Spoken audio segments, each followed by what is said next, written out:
தமிழ்நாட்டில் இருக்கக்கூடிய 12 மாநகராட்சிகளிலும் தூய்மை பணி செய்வதை தனியார் மயம் செய்ய போகிறதாக தொலைக்காட்சிகளையும் பத்திரிகைகளையும் தொடர்ந்து செய்திகள் வந்து கொண்டிருக்கிறது. கடந்த காலத்துல போராடிய தூய்மை பணியாளர்கள் எல்லாம் நேரில் சந்திச்சிருக்கார் இன்றைய முதலமைச்சர் அவர்கள். ஆட்சிக்கு வந்ததும் தூய்மை பணியாளர்கள்லாம் பணி நிரந்தரம் செய்வோம் அப்படின்னு அப்ப வாக்குறுதியும் கொடுத்திருக்கிறாரு. ஆனா இன்னைக்கு சொன்னதுக்கு நேர் எதிராக தனியார் மயம் அப்படின்னு செய்திகள் வந்து கொண்டிருக்கிறது. இதற்கும் முதலமைச்சர் அவர்கள் அவருடைய பதில் உரையில விளக்கத்தை தர வேண்டும் என்று கேட்டுக்கொள்கின்றேன்.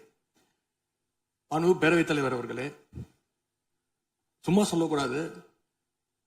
நம்முடைய முதலமைச்சர் அவர்கள் ஆட்சிக்கு வந்த ஒரே மாசத்துல தமிழ்நாட்டிலேயே தன்னுடைய பெரம்பூர் தொகுதியை நம்பர் 1 தொகுதியாக மாத்தி காட்டிட்டார். எதுல நம்பர் 1 பாத்தீங்கன்னா, இன்னைக்கு தமிழ்நாட்டிலேயே மின்வெட்டுல நம்பர் 1 தொகுதி பெரம்பூர் தொகுதி தான்.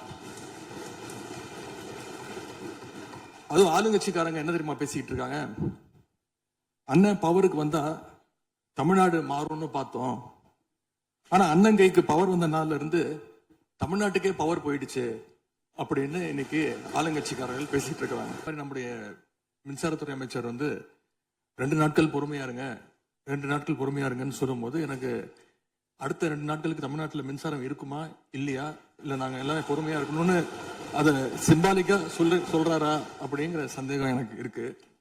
சில நாட்களுக்கு முன்பு எங்களுடைய திராவிட முன்னேற்ற கழகத்தின் சார்பாக ஒரு பொதுக்கூட்டம் அம்பத்தூர்ல ஒரு பொதுக்கூட்டம் ஏற்பாடு பண்ணியிருந்தோம். அங்க எங்களுடைய முன்னாள் அமைச்சர் இப்போ சட்டமன்ற உறுப்பினர் அண்ணன் தங்கம் தென்னரசு அவர்கள் சிறப்பு பேச்சாளராக போயிருந்தார். அவர் பேச ஆரம்பிச்சோடனே கரண்ட் கட் ஆயிடுச்சு. 30 நிமிஷம் வரைக்கும் காத்திருந்து நாங்க என்ன பண்ணிட்டோம், பொதுக்கூட்டத்தை அரசுக்கு எதிரான ஒரு ஆர்ப்பாட்டமா மாத்தி, கரண்டே வரல, ஆர்ப்பாட்டமா நடத்தி முடிச்சிட்டோம்.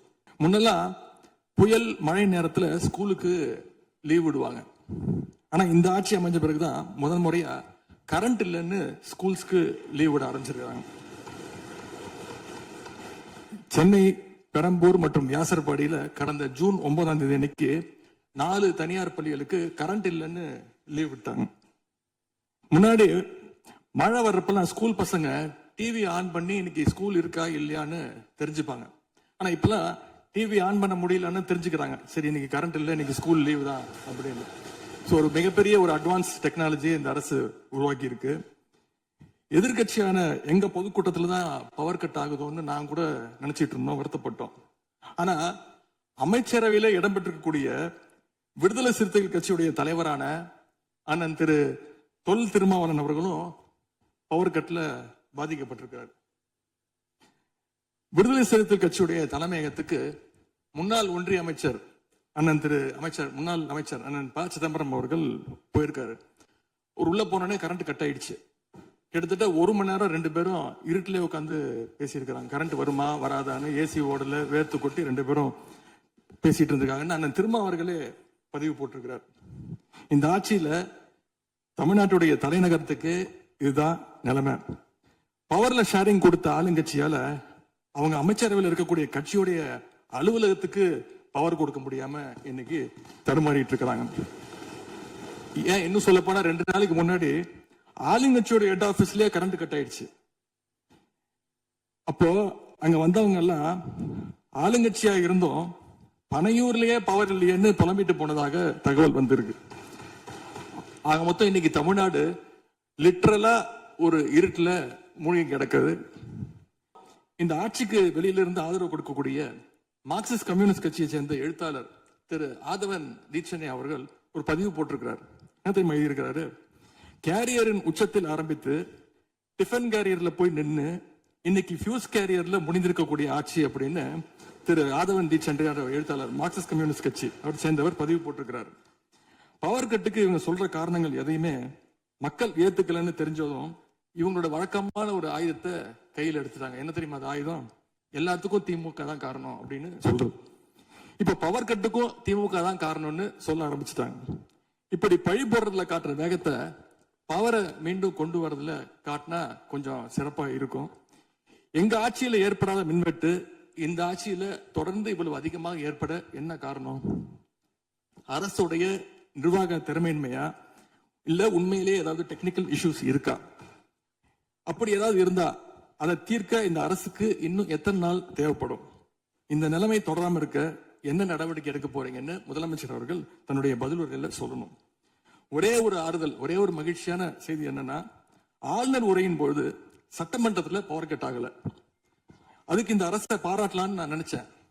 அப்படி நினைக்கும் போது பாத்தீங்கன்னா சட்டசபை நிகழ்ச்சியை லைவ்ல கட் பண்ணிட்டாங்க.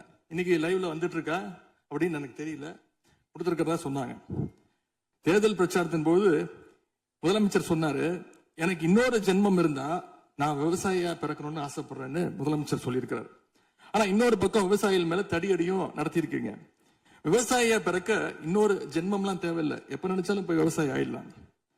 ஆகவே வெற்று வார்த்தைகளால விவசாயிகளை ஏமாத்தாம இந்த அரசு செயல்படணும்னு நாங்க விரும்பி கேட்டுக்கொள்கின்றோம். சிங்கப்பெண் படை குற்றவாளிகளை சேஸ் பண்ணுவாங்கன்னு பார்த்தா அவங்களும் கூட ரீல்ஸ் போட்டு போஸ்ட் பண்ணிட்டு இருக்காங்க.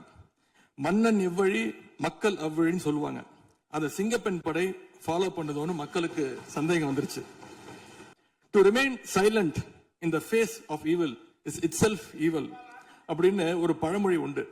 அது யாருக்கு பொருந்ததோ இல்லையோ இந்த அரசுக்கு சரியாக பொருந்தது. ஆகவே முதல் வேலையா சட்டம் ஒழுங்கை காப்பாற்றுறதுக்கு முக்கியத்துவம் கொடுத்து இந்த அரசு நடவடிக்கை எடுக்கணும்னு கேட்டுக்கொள்கிறேன். இந்த அரசின் முன்னாடி இவ்வளவு பிரச்சனைகள் இருக்கு, ஏகப்பட்ட பிரச்சனைகள் இருக்கு. இதையெல்லாம் தீர்க்க முயற்சி பண்ணாம அடுத்த கட்சி ஆட்களை இழுக்கிற வேலையை தான் நீங்க எல்லாம் முழுவீச்சுல செஞ்சுட்டு இருக்கீங்க. இந்த அரசின் மீதான நம்பிக்கை வாக்கெடுப்பின் போது நான் குறிப்பிட்டு சொன்னேன், புதுமையான ஆட்சின்னு சொன்னீங்க, கடைசியில புஷ்பா பட ஆட்சியை கொடுத்திருக்கீங்கன்னு குறிப்பிட்டு பேசியிருந்தேன். அந்த அளவுக்கு குதிரை பேரம் தொடர்ந்து நடந்துகிட்டு இருக்கு. 3 சீட்டர் சோஃபா, 3 சீட்டர் சோஃபா இன்னைக்கு 5 சீட்டர் சோஃபாவா அப்கிரேட் பண்ணிருக்கீங்க. ஏற்கனவே சோஃபா அனுப்பி அடுத்த கட்சி எம்எல்ஏக்கெல்லாம் இழுத்துக்கிட்டு இருந்தீங்க. இன்ஸ்டா மார்ட்ல பொருட்களை வாங்குற மாதிரி இன்ஸ்டன்டா எம்எல்ஏக்களை வாங்கிட்டு இருக்கீங்க. வாங்கி ராஜினாமா செய்ய வச்சு விட்டு இருக்கீங்க. ஊழல் சக்தி ஊழல் சக்தின்னு சொல்லிட்டு அதே எம்எல்ஏக்களுக்கு இன்னைக்கு ஒரு மச்சத்தை மட்டும் வச்சுட்டு இன்னைக்கு தூய சக்தியா நீங்க மாத்திட்டீங்க. அதனால எங்களுடைய தலைவர் சமீபத்துல சொன்னாரு, தீர்ந்து போன சக்திகள்கிட்ட திருடுற அளவுக்கு காஞ்சி போன சக்தியா இன்னைக்கு இந்த ஆட்சியாளர்கள் இருக்கிறாங்க. ஆகவே இந்த குற்றச்சாட்டுகளுக்கு முதலமைச்சர் அவர்கள் தன்னுடைய பதில் உரையில அவர் விளக்கம் அளிப்பார்னு நாங்க நம்புறோம். முக்கியமா இந்த ஆள் பிடிக்கிற வேலையை நிப்பாட்டிட்டு இனியாவது ஆட்சி நிர்வாகத்துல நீங்க கான்சென்ட்ரேட் பண்ணுங்கன்னு உங்களை எல்லாம் கேட்டுக்கிறேன். இப்ப நான் கேட்டதுக்கெல்லாம் வழக்கம் போல பழக்க தோஷத்துல எல்லாத்துக்குமே திமுக தான் காரணம்னு எங்க மேல பழைய தூக்கி போடாம தப்பிச்சுக்காம தீர்வை நோக்கியதா முதலமைச்சருடைய பதில் இருக்கணும்னு நான் விரும்பி கேட்டுக்கொள்கின்றேன். இந்த வீடியோ உங்களுக்கு பிடிச்சிருந்தா மறக்காம லைக் பண்ணுங்க, ஷேர் பண்ணுங்க. இதே மாதிரி தொடர்ந்து நிறைய இன்ட்ரெஸ்டிங்கான வீடியோஸ் பார்க்க வீ டாக்கீஸ் சேனலை சப்ஸ்கிரைப் பண்ணுங்க.